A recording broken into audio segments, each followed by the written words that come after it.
6:30 Eastern Daylight Time here. I want to first greet everyone. My name is Sharon McKinley, and I am the Senior Consultant with the National Resource Center for In-Home Services. And so on behalf of the National Resource Center for In-Home Services, I want to welcome you all to the Promoting Safe and Stable Families First teleconference. The topic for today's discussion is on family reunification as it relates to Promoting Safe and Stable Families program. Before we get started, since we have a little bit of time, if you all don't mind, those who are in attendance, do you mind please announcing who you are and what state you are representing? Hi, this is John Hudson with the Minnesota Department of Human Services. Okay.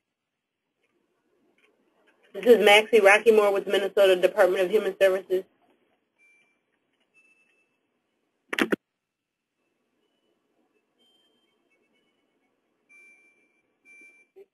Anybody else?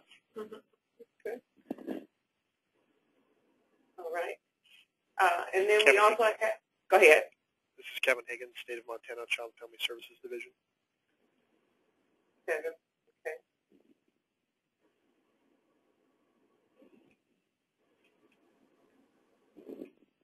Okay. And I also have here with me Tam Day, who is also a senior consultant with the NRC for In-Home Services.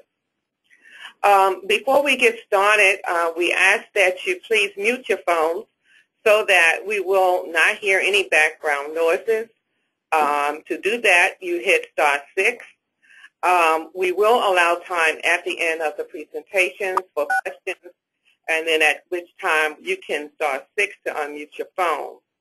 While today's materials were emailed, it will also be posted on the NRC for In-Home Services website. Our presenters for today are Erica Ungarelli. She is the administrator for the Bureau of Wellbeing and Division for Children, Youth, and Families. In the 19 years of services, she has occupied various roles and positions that include adult protective services, case management for Division of Elderly and Adult Services, child protective services worker, supervisor, and now the administrator for Bureau and Wellbeing. And that includes the oversight of family assessment, inclusive reunification, foster care health program, domestic violence and substance abuse program, adolescence program, and the newest program that is currently in development called the Parent Partner Program. Erica has worked for the Division of Children, Youth, and Families now for 15 years and has been in her current position for 2 years. And this is in the state of New Hampshire. Thank you, Pam. We also have joining us Guy Thompson, and he is with the Michigan Family Preservation Services, Department of Human Services. Mr. Thompson has worked with individuals and families throughout the child welfare system. His experience includes direct family reunification services to families. He has also worked as both a direct service worker and supervisor in residential services for youth, as well as counseling supervisor for counseling staff in runaway service programs. And for the past 20 years, Mr. Thompson has worked as a trainer, consultant, and coordinator for Family Preservation Services in Michigan. And these services include Families First of Michigan, Family Group Decision Making, Family Reunification Program, and Families Together Building Solutions. He trains family preservation and child welfare staff in areas of based solution-focused engagement, assessment, and intervention techniques with families. And his special topic training areas are working with substance-affected families, domestic violence, and cultural diversity. So we welcome them both for being the first to be our presenters for our first teleconference. So now I will turn over the control of the meeting to Erica Ungarelli as our first speaker. Erica? All right. Thank you. Hi, everyone. I'm Erica Ungarelli, as Sharon already stated, and work for New Hampshire Division for Children, Youth, and Families. I'd just like to note that here in New Hampshire, the Child Protection and Juvenile Justice Agency is part of the same division and are both under the guidance of the same director.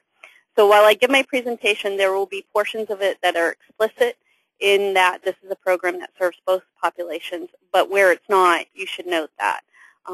This does serve both populations of juvenile justice as well as child protection. So to get started, New Hampshire was asked to present our Family Reunification Program that we call FAIR, and you should be seeing my slide now. FAIR stands simply for Family Assessment and Inclusive Reunification. New Hampshire historically has not had any form of formal family engagement strategies such as family team meetings. We used administrative case reviews by the minimum standard to review every placement case every 6 months. These reviews were very compliance-driven. The meetings were not well attended by families or their supports and were not effective in family engagement and permanency. New Hampshire decided to redesign the administrative case reviews to be more useful in those areas, particularly around reunification in addition to meeting the standard compliance. So we are utilizing a family team meeting format. This is our administrative case review process, although greatly refined version of that. And we have shifted it from a compliance-based review to time-sensitive reviews that hopefully will promote family engagement and address concrete safety, permanency, and well-being factors, beginning immediately after the child and youth is placed and not waiting for that 6-month period of time. The FAIR program is contracted out to a local human services agency for meeting facilitation and some very basic satisfaction outcomes. Family assessment and reunification, or I'm just going to call it FAIR from now on, has an overall philosophy that you can see there on the screen. Concurrent to the FAIR development, New Hampshire has been developing its practice model over the past couple of years. Part of New Hampshire's reasons for developing a practice model was to achieve greater consistency in practice around the state. And one area or domain that the practice model development focused on was family engagement. Additionally, we knew that although our permanency rates were pretty good in New Hampshire, overall we knew we could do better with reunification rates. So the FAIR philosophy is shown here. This upholds a number of our agency's beliefs and guiding principles. And the approach is simply to utilize this process that we've had in place for a very long time, but to utilize it in a new way to provide every family an opportunity to meet with staff and supports to plan for their child while in care, as well as plan for their reunification home. Okay.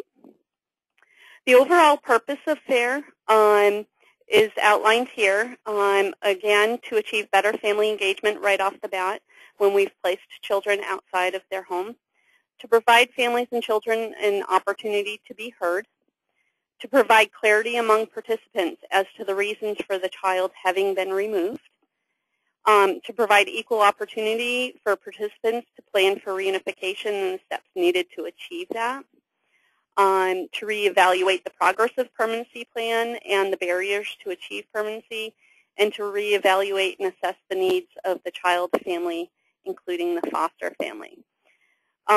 So our New Hampshire's practice model is based on a simple statement of family voice and family choice.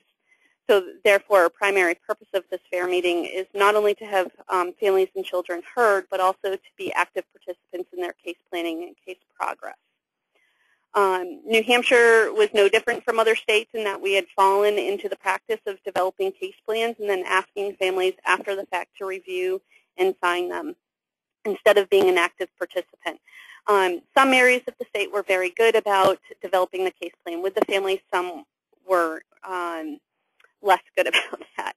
So again, our practice model was to achieve consistent practice. The FAIR program is an opportunity for caseworkers to engage with families and their supports immediately after the child is placed and start developing that case plan with them at the table. So again, we hope that FAIR will provide everyone the opportunity to participate in the building of the case plan. We feel it's a more efficient use of the Child Protective Worker or JPPO's time by, essentially bringing everybody together at the table to just start developing that plan immediately. Each meeting will have its own unique purpose. There are a number of meetings throughout the life of the case. And outcome, however, these are overarching goals for every meeting. Next slide. One of the things that New Hampshire does in regards to permanency, and we've done for a number of years, is we've had permanency planning team meetings that consist of internal staff only who review the permanency plans for every child in care. This has been historically an internal process to ensure that we as an agency are applying the most appropriate permanency and current plan for each case and are working diligently towards achieving those goals. PPT meetings, we call them PPT meetings, have been in use, again, for a number of years, and they are very useful in working towards permanency in a timely manner. The piece that's missing with that is the family's presence and their supports present. So FAIR, as you can see here, works in conjunction or ought to work in conjunction with the PPT meetings. FAIR would happen first. It begins the clock starts ticking for FAIR meetings at the first day of initial placement. First FAIR meeting for DCYF, that's Child Protection Children, is the goal is 10 days after initial placement, and then 30 days for the Juvenile Justice group. Next slide has the time frames. Again, PPT meetings are our own internal permanency planning meetings, and you can see here that after each meeting there are action steps that folks will be assigned, and those action steps will go to the PPT meetings to be reviewed internally as well to make sure, again, that we're working diligently towards timely reunification or timely permanency if it's beyond the point of reunification. Okay, so the time frames are essentially 10-day meeting, 4-month meeting, 10-month meeting.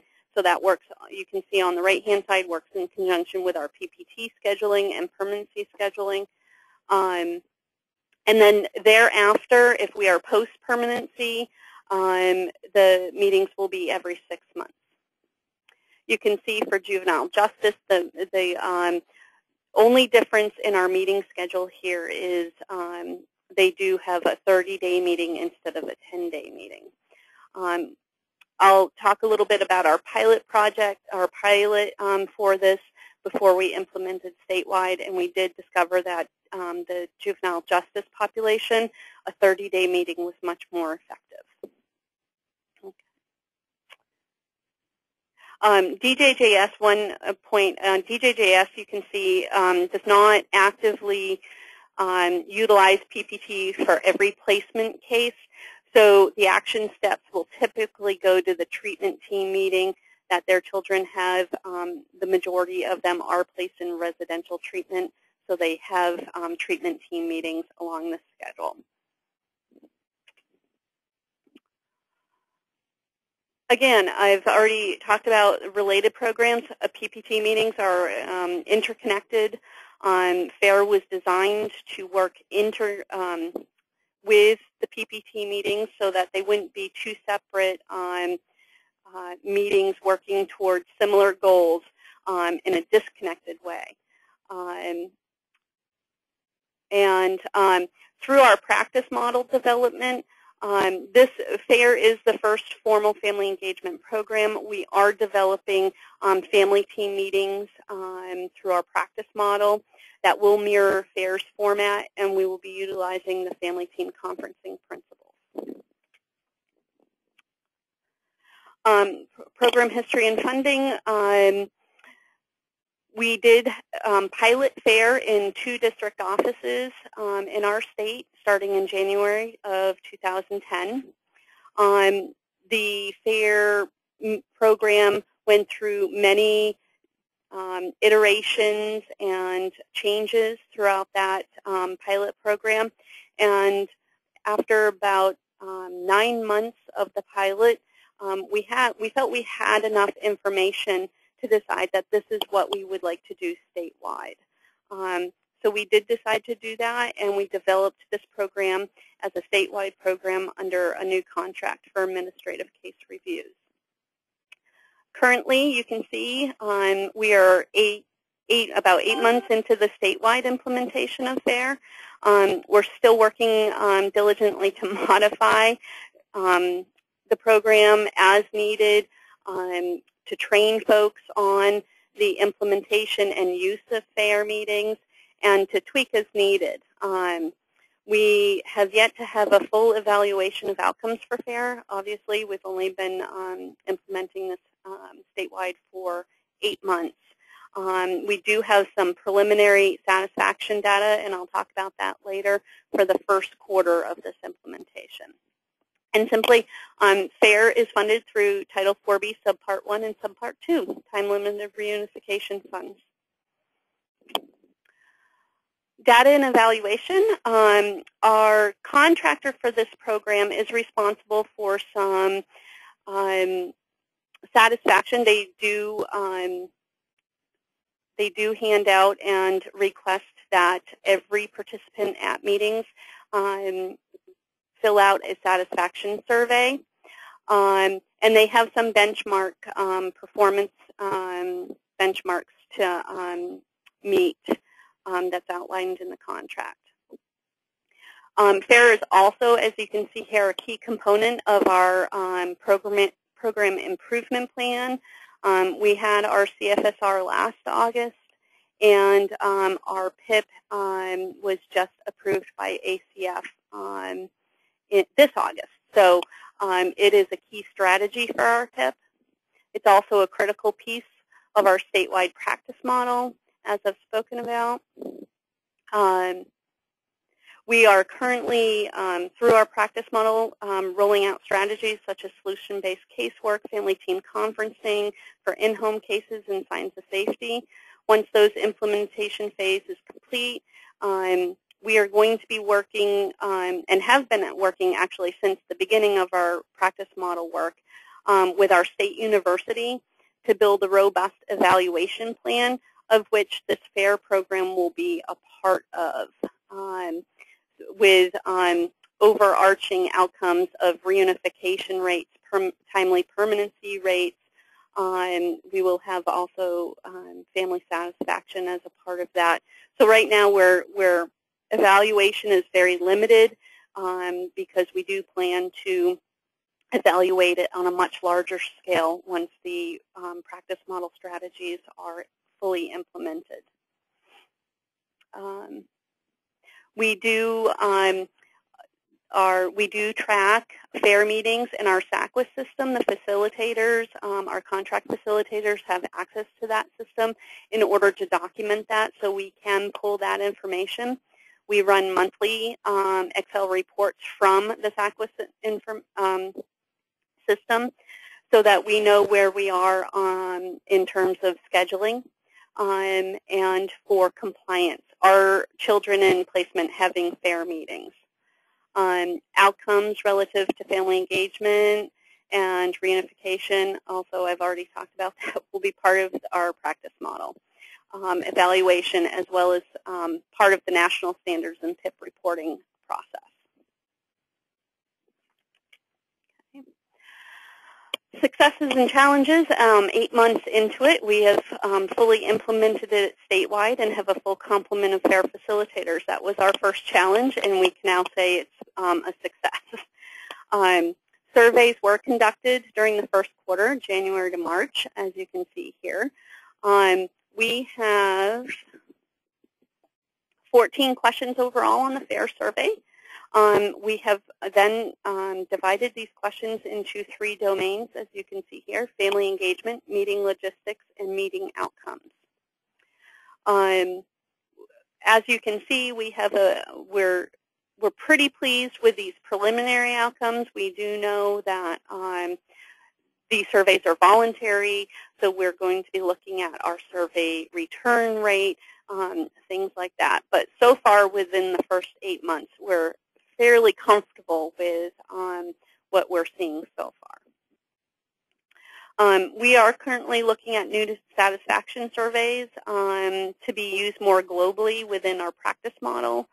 We're currently reviewing some research that has been done on satisfaction surveys, and very likely in the near future, our FAIR survey will change as we look towards that research.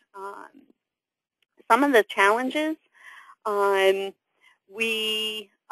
consistency of the facilitation statewide, remaining focused on the goals of the meeting, particularly the 10-day meeting where emotions are running high, getting the facilitators to be able to focus on clarity of the reasons why children are coming into care, I know has been a struggle for some. So just being able to have consistent application of the facilitation and the principles of FAIR statewide.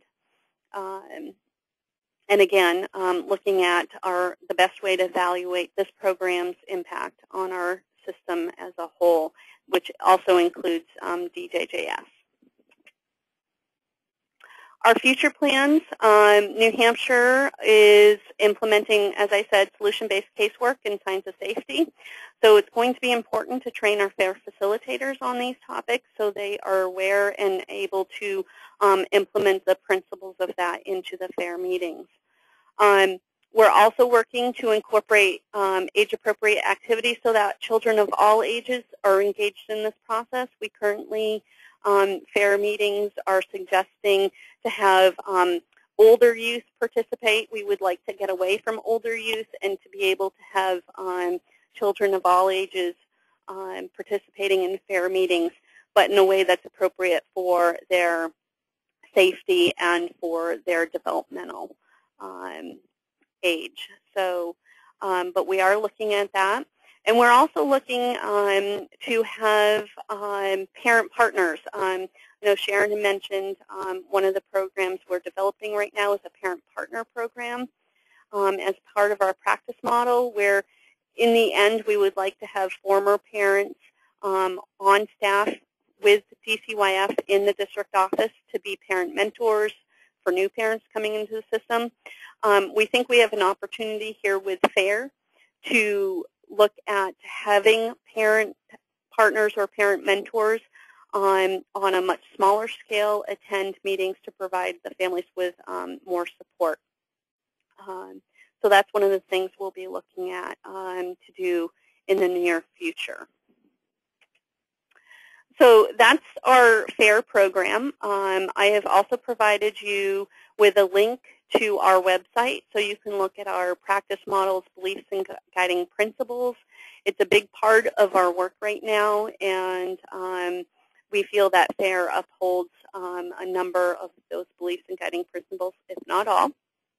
And I have also included the FAIR program and contract manager. He's also the PSSF manager and captain manager. He was not able to be here because he's left the country on a cruise. So, but this is, lucky him, this is his information, and he is more than happy to take any questions from folks, and so I've included his information. Actually, he may not know I've included his information, but that's what he gets for going on a cruise. So that's New Hampshire's presentation. Okay, thank you, Erica. And will you now pass the controls over to Guy? Yes. Thank you. There you go. And while we're doing that, I know we had some people who have come in. Would you all like to take a few minutes to introduce who just joined us recently? Hi, Sharon. It's Catherine Heath. Hi, Catherine. This is Daphne Billingsley from Tennessee. Hi, Daphne. This is Sharon Garner from Mississippi. Sharon. Say that again. I'm sorry. Somebody from Tamara Garner from Mississippi. Okay. Johanna Hatcher from Florida.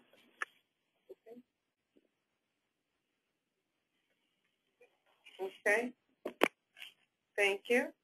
Sharon, this is Ann Pope from Georgia. Hi, Ann. Hey, how are you? Okay. All right. Thank you all.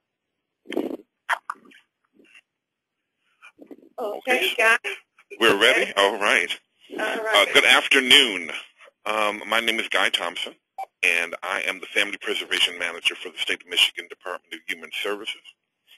And what I'm going to present today for you is our Family Reunification Program. The history of our Family Reunification Program was that we started to look at the foster care rate in Michigan. We had, at this point, really been practicing family preservation services for quite a while. We looked at decision-making for families, as well as the cost of using family preservation services versus foster care placement, and our initial planning and piloting of programming. Our first large programming in Michigan came in the way of the more intensive family preservation program, which we call Families First of Michigan. And during that time, many of the contractors that we were working with were beginning to pilot for themselves some different reunification programs. Many of them were also large foster care providers. And two in particular had piloted a program that they thought would work on a larger scale. So as time passed, we began to look at where some of the issues were for us. We had started to provide, in terms of the growth of Families First, we had expanded to larger teams. We had expanded to all of Michigan's 83 counties. We began to take reunification referrals because there was that need to begin to work more intensively with families due to the fact that the reunification period was such an important part and could be a very make or break time for families when children are returned home, that we started to work using Families First model with them, also with juvenile justice, and which we continue to do today. However, we also began to work with domestic violence, and presently even we continue to work with all of those different families. However, in 1997, with the American Safe Families Act, what happened was we needed to look at expanding on our reunification efforts.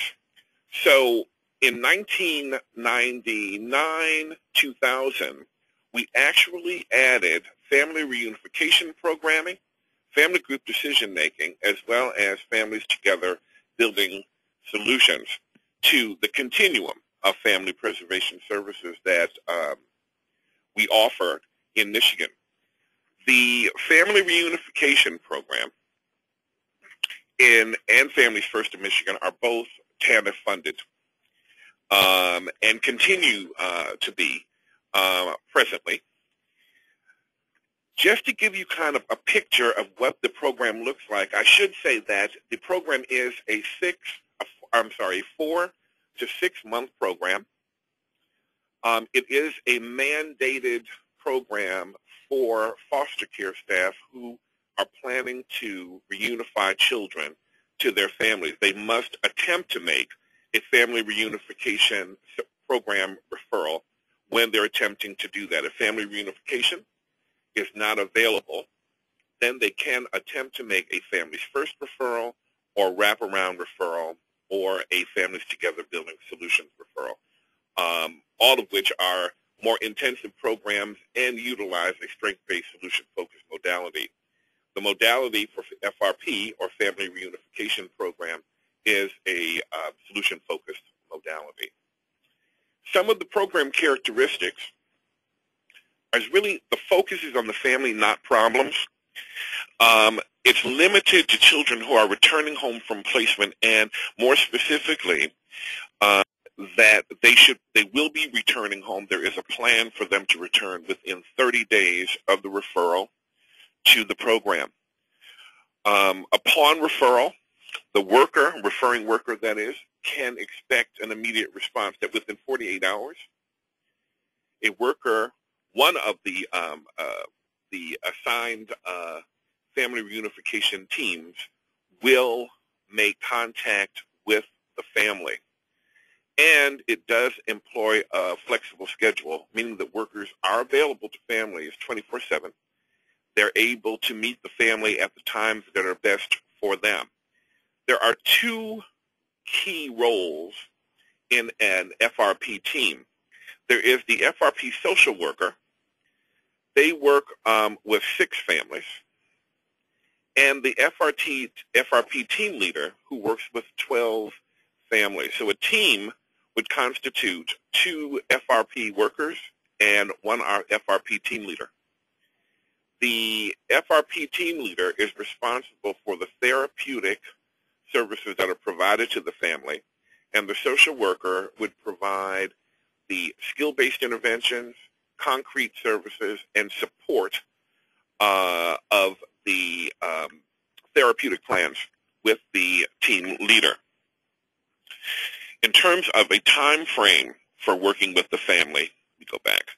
In terms of a time frame for working with the family, the FRP social worker, or I should say the combined team, is responsible for spending a minimum of 4 hours per week with each family. At least 1.5 hours of the 4 needs to be family therapy with the team leader. That changes only when we have a return home. Say, for instance, we were to have the children can be returned within 30 days. So you have a family where there are 3 children. 2 of them return within the first week after the referral to FRP.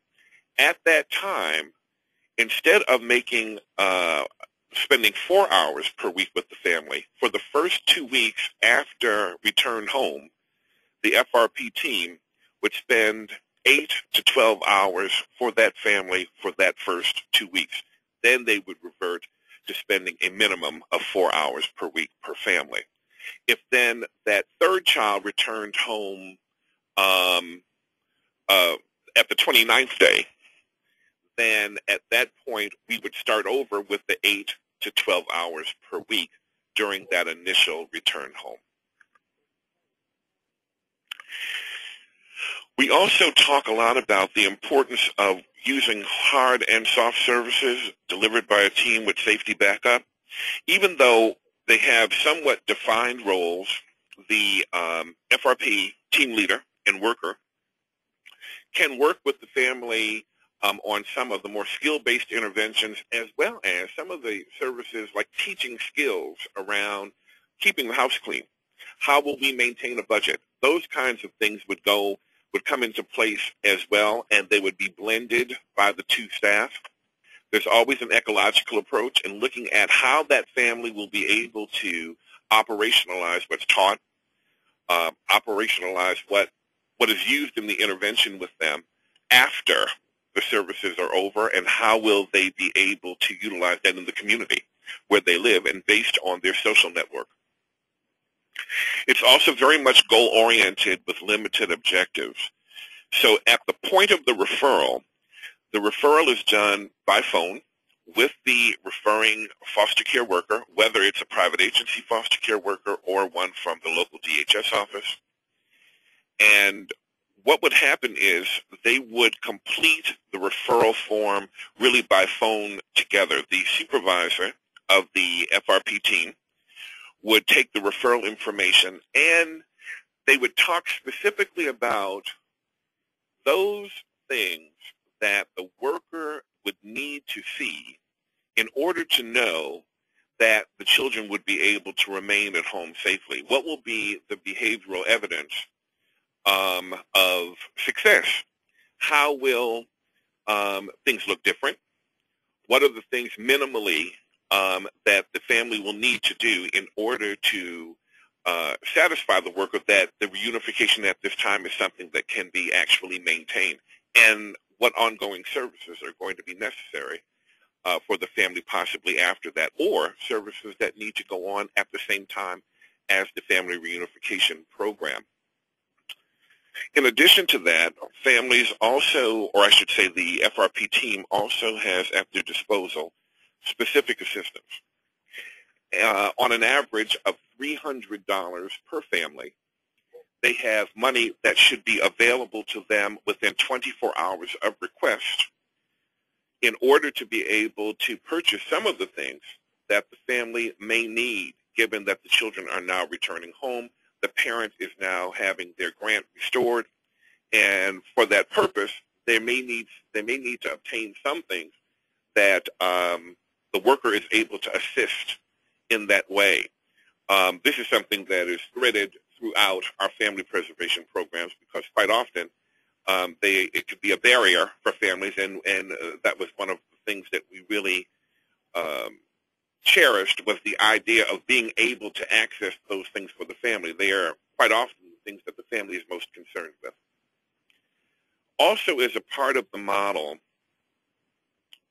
the family is to be offered parenting classes. Now, quite often, by the time they get to the point where the family reunification program would be working with them, they have been through many times several parenting classes, so they don't always, they're not required to attend, but we are required to offer those things to the family, if not for use while we're there, but for use ongoing, even after we're gone, that if they needed to return to something, they have a resource in that particular area.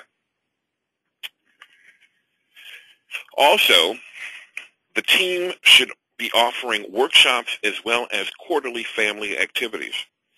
It may be that workshops are done on budget planning, on grocery shopping by a menu. We have had workshops on tax preparation.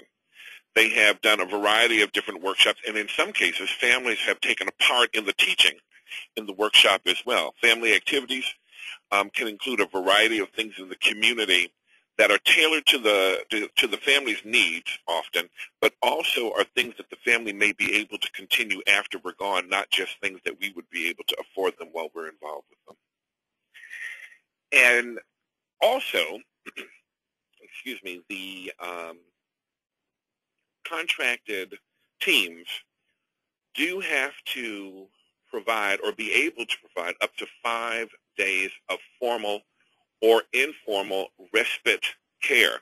This may be something that is worked out with the former foster parent of the children. It may be something that the agency is able to provide a foster care bed should there need to be a few days of respite during the course of the case. It can also be informal with approved family members, and quite often we use that more so than the formal respite care, but that is very much a part of what we have to be able to see them being able to provide to the family during the course of our work with them, and that's all right for families to be able to know when they need to have that respite piece, and the teaching to involve how they're able to access that or broaden the number of opportunities they have for that after we're gone, so that for the purpose of ongoing their ongoing ability to diffuse crisis. And finally, the evaluation of the program would include a 6 and 12-month follow-up visit that the worker or team would make to the family after case closure. We would do a 6-month follow-up as well as a 12-month follow-up visit. It has to be face-to-face, and they would document, one, that the children are at home, but also to what extent has the family, has the parent been able to continue the same level of functioning that they were able to achieve during the course of the work or at the outcome of the intervention. The overall program goals are really, the idea behind it was that children would be able to return safely and sooner than would have been possible if a service like this did not exist. So the goals are to increase their ability to return home a little bit earlier possibly, but also for them to remain reunified with no further CPS involvement or out-of-home placement during at least the 12 months following our work with them. To this extent, we've been pretty successful. We've remained in the 83% tile in terms of being able to do that. A bit about the modality. As I mentioned, it is solution-focused brief therapy, as developed by Insoo Kim Berg, as well as skill-based interventions that are really employed in concert with the more formal therapeutic services that would be offered by the team leader. And the modality and contract compliance would be monitored by my staff, actually, who would be Department of Social Services, Department of Human Services employees who would go out directly to the teams to read cases, to attend the case staffings, as well as at times be able to shadow staff and to be able to see that not only is the model being carried through the families, but also it's represented as such in the documentation. I did include a bit about caseflow. Of course, I will not read through all of this to bore you with it, but I did want to provide it to you so you know maybe what a case might look like. So we have the 48-hour contact with the family, the average of 4 hours a week minimum. And this first month would really be spent doing a lot of information gathering and assessment with the family, that there really is an ongoing process, that quite often the family has had so many services during the time that the children were removed, they don't necessarily think in terms of what they're going to need at this point. And even though we have a framework from the referring worker as to what they'd like to see, we need to kind of blend that with the family's view of the situation in order that we're better able to service them and that they are very much a part of the goals. Setting goals in collaboration with the family and designing the treatment plan. So often families have a lot more to say and we just haven't heard that from them. So we really try to design a plan and work in concert with them so that we're able to better bring about outcomes that they're going to be able to maintain. And then begin actually working on the plan. At this point, we're looking at where there would be an updated service plan that would be due to the referring worker every 30th day. So at 7 days after the previous 30-day period, there would be a report that the workers do have to send to the referring worker at the Department of Human Services. During this time also, the foster care worker, whether it's a private agency or DHS foster care worker, would be responsible for making a monthly visit to the family, and usually that would be done in collaboration with the FRP staff, so as to see the progress, level of progress, also areas where there may be barriers to progress and to work jointly with them on eliminating those.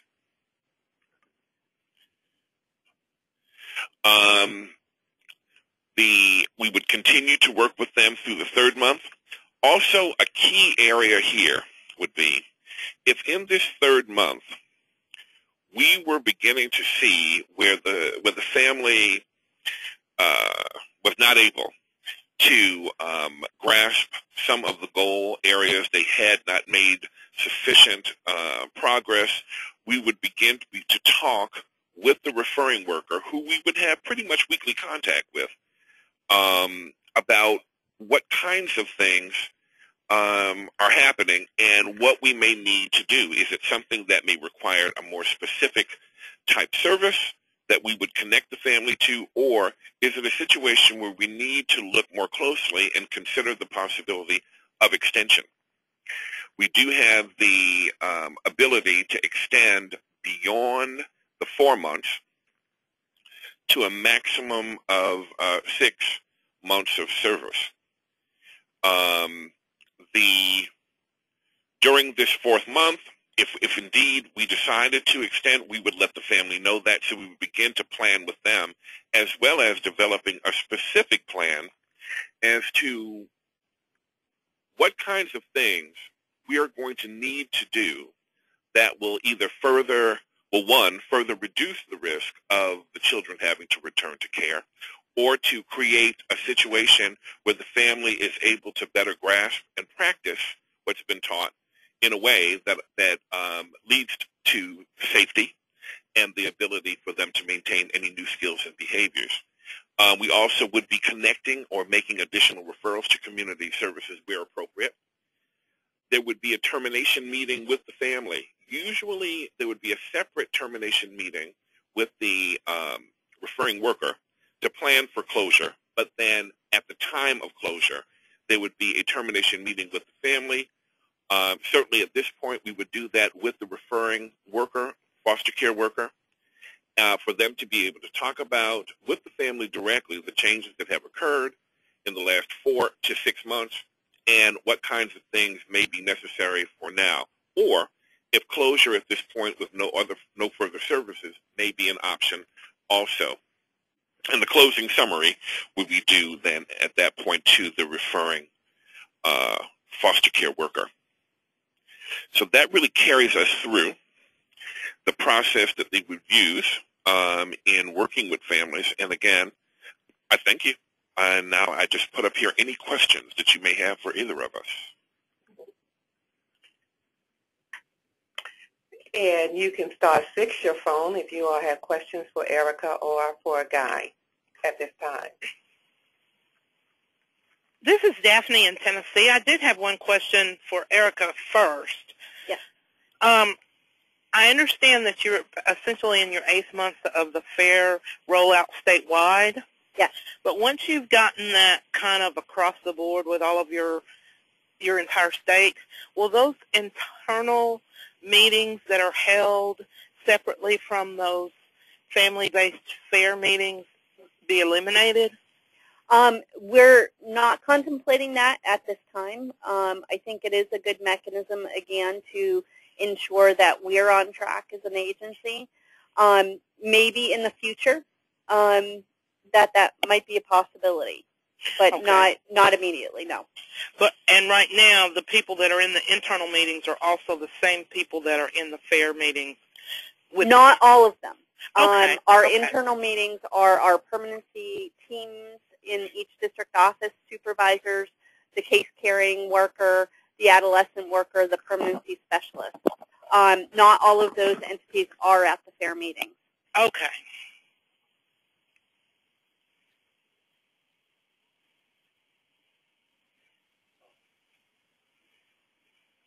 Any other questions?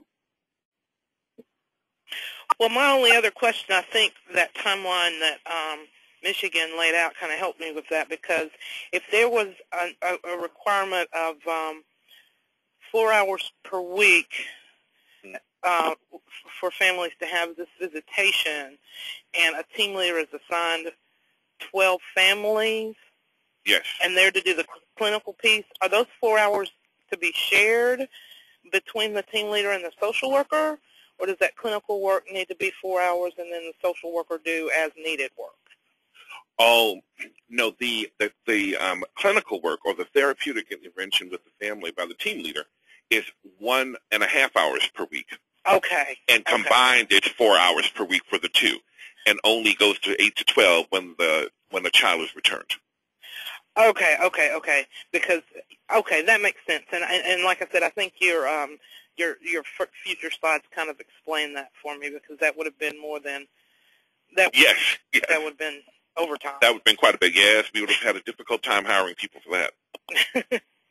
I will say this too, that a referral to any of the family preservation programs, FRP included, could also blossom out of the team decision meetings or the permanency planning conferences that we presently have. We're moving to a new model called My Team, or MI Team, and during those meetings, workers could talk with the family, and those people gathered to talk about what services are available and to explain those. And this is where the referral may blossom out of that, in addition to the worker having conference with their own supervisor regarding the family's readiness for services and reunification.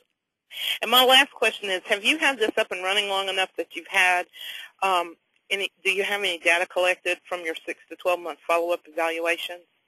Actually, we are doing that more formally now. We're now in the process of switching over to the SACWIS program. And in the meantime, that much of the information that we had gathered, we have not really been able to have access to because they're trying to get it all into the new system. We do have the program was in Tennessee very well right now.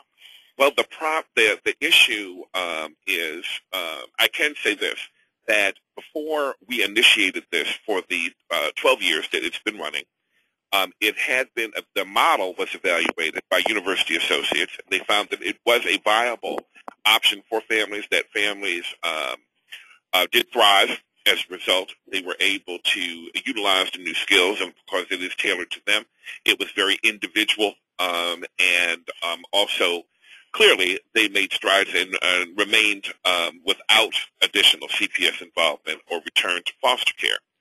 We have found that to be true. It's been pretty much that we remained in the 80-82% that we were able to determine for ourselves prior to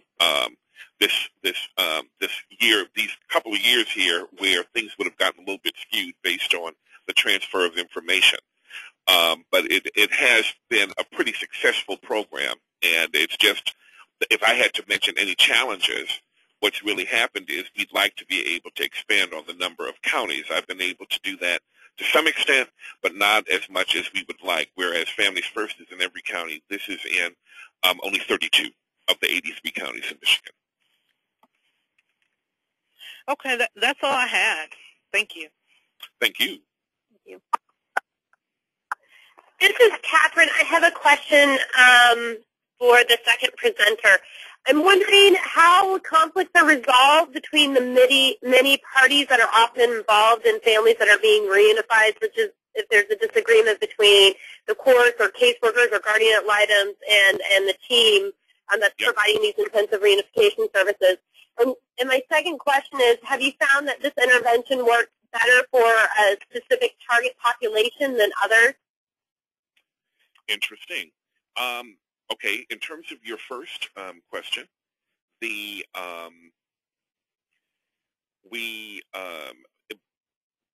usually, many of the type of disagreements that might come up have been handled prior to it coming to family reunification, because usually at the point that they make the referral to us, they have already, the judge has already really made a decision with the department based on the progress of the family that the children will be returning home. And so there may be some disagreement or lingering issues with the foster parent. Those are things that our staff would attempt to resolve, or at least hear those things if they presented as an issue or there was interference by another party. In terms of reunification, that would be something that we would conference with the referring worker about to determine how we might be able to resolve that, or if reunification was good at this time and we needed to, and maybe they needed to revisit what was actually happening. We have not run into that kind of thing. I can tell you this, though. One of the issues that we did run into, which was good on one hand but also problematic on another, is all of these programs are contracted to private providers. And the court absolutely loves the programs, and quite often what they want is more time spent with the family. So what they will do prior to closure, if there is a court hearing, say that they're going to dismiss courtship, is that they will order that FRP remain involved with for another 6 months with the family. And that can be a problem, of course, because then that precludes another family from having the service. And it also means that the workers are having to then really more so monitor as opposed to intervene, which are two, of course, we know, very different things. So we've had to kind of finesse that, and we've worked with our state court administrator's office to work with judges, and I have instituted some lunchtime webcasts and things with judges to explain the programs better and also talk about the continuum of services and the kinds of things they need to consider based on ongoing services as opposed to a key service that is based on the children being able to return home. And that's worked pretty well. Let me think. Your second question, could you repeat that again for me? I'm sorry. I kind of got on a roll there. Yeah, my second question is having to do with, do you see certain types of families or target populations of children that the intervention works best with? You know, I couldn't say that it works better with one family or family situation or presenting problem than another. One of the things, and I'm sure that this is true for many of you as well, is that we are not able to provide or utilize any reunification or preservation funds in a situation where the child will be returned to a situation where a former perpetrator of sexual abuse may have access to them. That sometimes has come into question based on the court and how they see the safety of the child, and we've sometimes been court-ordered into situations where the worker may not have felt as comfortable, but the parent felt pretty comfortable with their ability to care for the child. Other than that, we have not had many situations where it did not work well.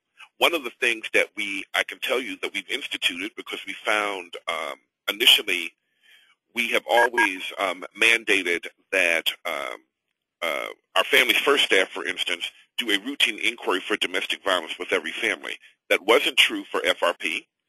That is now true, given that the domestic violence, the perpetrator's presence, of course, could create a situation where we never had all of the information that we needed because the survivor was afraid. We have instituted now where the FRP team does provide routine inquiry and do safety planning in addition to the regular family safety planning for the victim of the domestic violence, and also awareness of the violence for her social network so that we're creating a safer situation with the potential for that person coming back. But we've not, that's always been a question for us, but it's never precluded us from being able to work with the family. So I wouldn't say that there's any one situation that we wouldn't be able to work with. We have had some where the risk was simply the family did not want to work with us because they were just tired of working with services, and they didn't necessarily want to hear how this might be different for them, or that this was, in essence, the end of the road or the icing on the cake for them. It was more so that I've just done enough. I'm not jumping through any more hoops, and but those have been minimal. Those have been minimal, but that's always an issue because so often they've been through so much while the children are in care. Thank you very much. You're welcome. Okay. Are there any other questions? If not, I want to thank Erica and Guy for being truly our first presenters for the PSSF teleconference. This is our first teleconference, you all, and we're hoping to have more coming up in the future. And so please stay tuned for our next one. I can't remember when the next one is.